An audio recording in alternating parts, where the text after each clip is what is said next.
Hello student, स्वागत है आपका द सीबीएसई डिकोडर में। मैं शोभित अग्रवाल और हम पढ़ रहे हैं class 9th mathematics new book Ganitam Manjari, जिसमें हम सॉल्व कर रहे हैं आज एक्सरसाइज 3.1। शुरू करने से पहले स्टूडेंट मैं आपको बता दूं, इस सीरीज में हम पूरी क्लास 9th के सिलेबस की पूरी मैथमेटिक्स की बुक के सारे चैप्टर को कवर करेंगे। सब चैप्टर की एक्सरसाइज के सॉल्यूशन प्लस कॉन्सेप्ट की वीडियो आपको इस चैनल पर प्रोवाइड की जाएगी। इसके साथ ही क्लास 9th से related notes, solution PDF, formula sheet और इंपॉर्टेंट क्वेश्चन के लिए आप हमारे टेलीग्राम चैनल को ज्वाइन कर सकते हैं, जिसकी लिंक डिस्क्रिप्शन में मैंने दे दी है, तो आप जाके उसको ज्वाइन कर सकते हैं। तो आइए शुरू करते हैं एक्सरसाइज 3.1।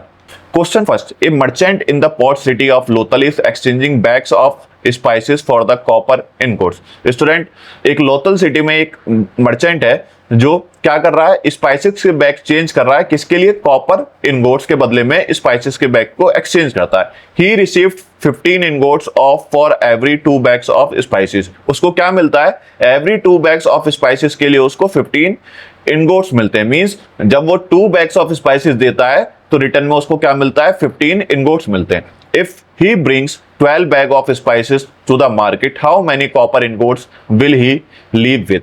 तो इसमें हमसे पूछा है कि जब वो 12 बैग्स ऑफ स्पाइसेस के मार्केट में लेकर जाएगा तो वो मार्केट से कितनी इनगोट्स को वापस लेके आएगा। तो सबसे पहले जो गिवन है उसको लिख लेते हैं। गिवन में हमको क्या है दिया है? हमको दिया है 2 बैग्स के बदले में उसको एक्सचेंज में उसको 15 इनगोट्स मिलते हैं। ठीक है, 2 बैग ऑफ स्पाइसेस के एक्सचेंज में कितने इनगोट्स मिलते हैं? 15 इनगोट्स मिलते हैं। तो 1 बैग के एक्सचेंज में कितने मिलेंगे?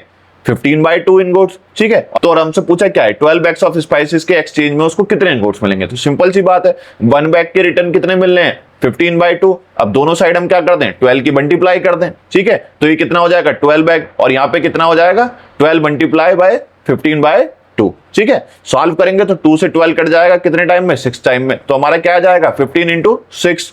ठीक है, सॉल्व करेंगे तो 15 × 6 कितना हो जाएगा? 90। तो 12 बैग्स ऑफ स्पाइसेस के एक्सचेंज में उसको कितने इनगोट्स मिलेंगे? 90 इनगोट्स।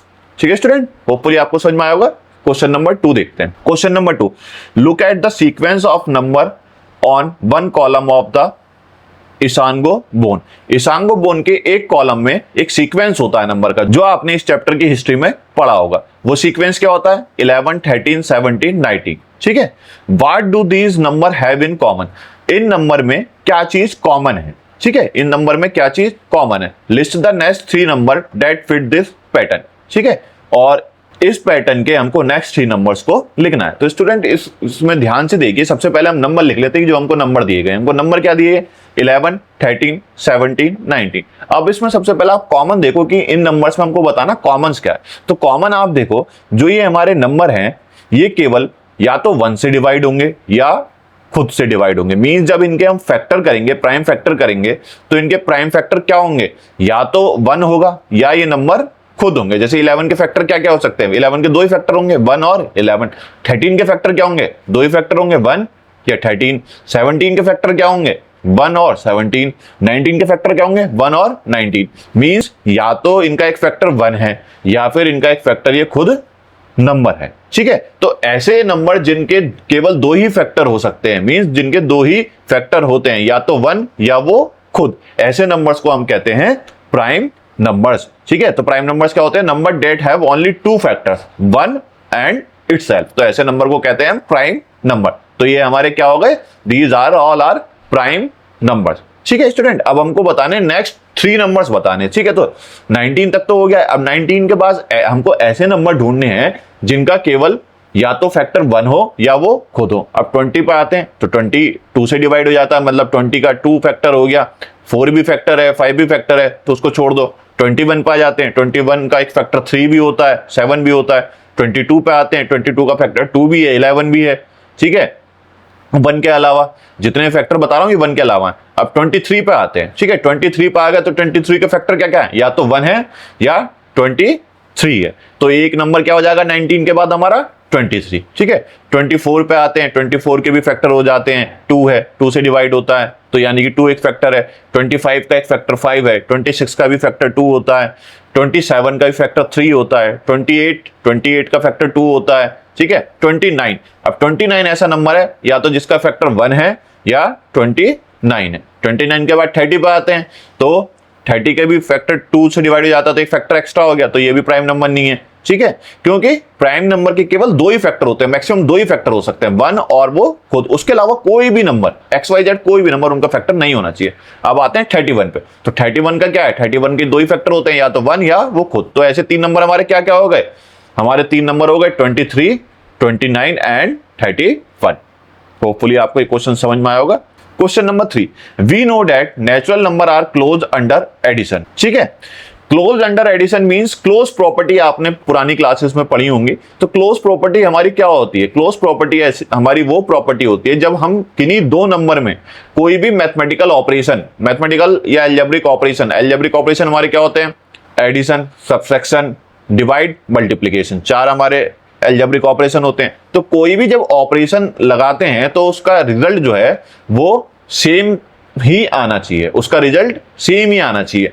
तो इनने क्या बोला है, नेचुरल नंबर्स है, तो मींस जब भी दो नेचुरल नंबर्स में हम कोई प्रॉपर्टी लगाएंगे तो उसका रिजल्ट नेचुरल नंबर ही आना चाहिए, तो उसको तब हम उसको क्लोज प्रॉपर्टी बोलेंगे। ठीक है, तो इसने क्या बोला है, we know that natural number are close under addition. Close under addition है मींस जब दो नेचुरल नंबरों को ऐड किया जाता है तो हमेशा नेचुरल नंबर ही मिलता है, तो मींस वो क्लोज है। ठीक है, यही इसने हमको समझाया था, sum of any two natural number is always a natural number. यही मैंने आपको बताया, क्लोज प्रॉपर्टी का मतलब ही क्या होता है, दो जिन नंबरों को हम ऐड, सब्ट्रैक्ट, मल्टीप्लाई या डिवाइड कर रहे हैं तो उसका रिजल्ट भी सेम होना चाहिए।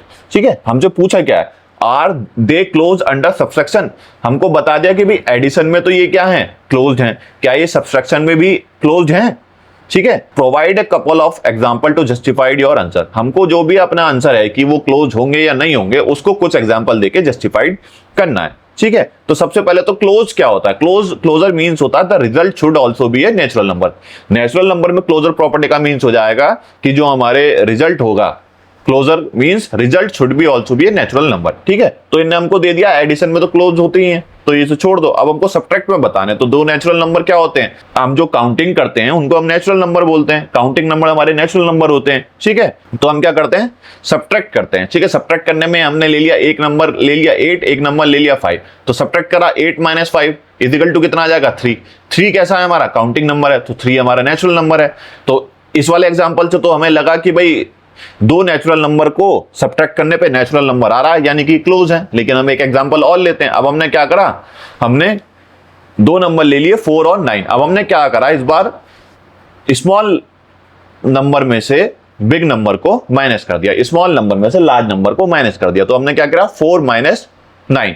अब 4 - 9 है, प्लस माइनस माइनस होगा, मींस 5 आ जाएगा। 4 में से 9 गया तो कितना आएगा, 4 प्लस के 4 है, माइनस के 9 है, तो क्या आ गया 5। 9 में से 4 गए 5। लेकिन साइन किसका आएगा, जिसका बड़ा होता है, साइन किसका बड़ा है, माइनस का, तो माइनस के 5। लेकिन माइनस के 5 तो हमारा काउंटिंग नंबर है नहीं, यानी कि माइनस के 5 तो हमारा नेचुरल नंबर है नहीं।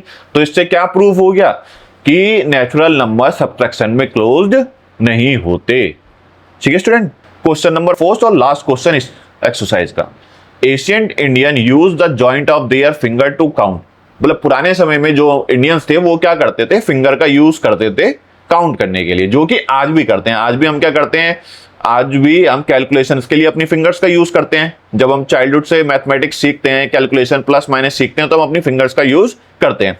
ए प्रैक्टिस स्टिल सीन टुडे, कि यही प्रैक्टिस आज भी देखने को मिलती है। ईच फिंगर हैज 3 जॉइंट, हमारी एक फिंगर में कितने जॉइंट होते हैं, अपनी फिंगर देखो और उसमें जॉइंट गिनो कितने होते हैं, 1 2 3 जॉइंट होते हैं। ठीक है, and the thumb is use to count them, और थंब उनको काउंट करने के लिए यूज करते हैं। How many can you count on one hand, तो इनने हमसे पूछा है कि एक हैंड से आप कितना काउंट कर सकते हैं। How does this relate to the Asian based 12 counting system, और हमसे पूछा है कि ये एशियन टाइम के बेस 12 काउंटिंग सिस्टम से कैसे रिलेट करता है। ठीक है, तो सबसे पहले हम देख लेते हैं हमारे एक हैंड में कितनी फिंगर्स होती हैं, 4 फिंगर्स होती हैं, एक थंब होता है। ठीक है, तो और ईच फिंगर में कितने जॉइंट होते हैं, ईच फिंगर में हमारे 3 जॉइंट्स होते हैं। थंब को हमें अलग कर दिया, केवल अभी हम फिंगर काउंट कर रहे हैं। ठीक है, तो 4 फिंगर्स हैं और एवरी फिंगर्स में कितने जॉइंट्स हैं, 3 जॉइंट्स हैं। हमने थंब को एक्सक्लूड कर दिया है। ठीक है, तो टोटल नंबर ऑफ जॉइंट्स कितने हो गए भाई, 4 फिंगर्स में कितने जॉइंट हो जाएंगे, 1 फिंगर में 3 जॉइंट्स है, तो 4 फिंगर्स में कितने जॉइंट हो जाएंगे, 3 × 4 मींस 12। तो टोटल कितने काउंट कर सकते हैं हम, ए वन हैंड को यूज करके हम टोटल 12 काउंट कर सकते हैं वन हैंड को यूज करके। अब देखो ये एशियन टाइम के बेस 12 काउंटिंग सिस्टम से कैसे रिलेट करता है। ये एशियन टाइम के बेस 12 काउंटिंग सिस्टम से इस तरीके से रिलेट करता है। तो यहां भी हमारी वन हैंड से काउंटिंग कितनी आई, 12 आई, और एशियन टाइम पे बेस 12 काउंटिंग सिस्टम होता था। तो हमारा कैसे रिलेट करता है, since counting reach 12 on one hand, एक हैंड से कितनी काउंटिंग रीच कर रही है, 12, it naturally leads to a base 12 counting system use in Asian time. तो यही हमारा रीच करता है जो एशियन टाइम पे बेस 12 काउंटिंग सिस्टम हमारा होता था, उससे इस तरीके से रिलेट करता है। ठीक है स्टूडेंट, होपफुली आपको समझ में आया होगा। अगर आपको समझ में आया है, हमारी वीडियो अच्छी लगती है तो वीडियो को शेयर करें, हमारे चैनल को सब्सक्राइब करें और ज्यादा से ज्यादा अपने फ्रेंड्स के साथ वीडियो को शेयर करें, और नेक्स्ट पार्ट के लिए चैनल को सब्सक्राइब करके बेल आइकन जरूर दबाएं। Thank you.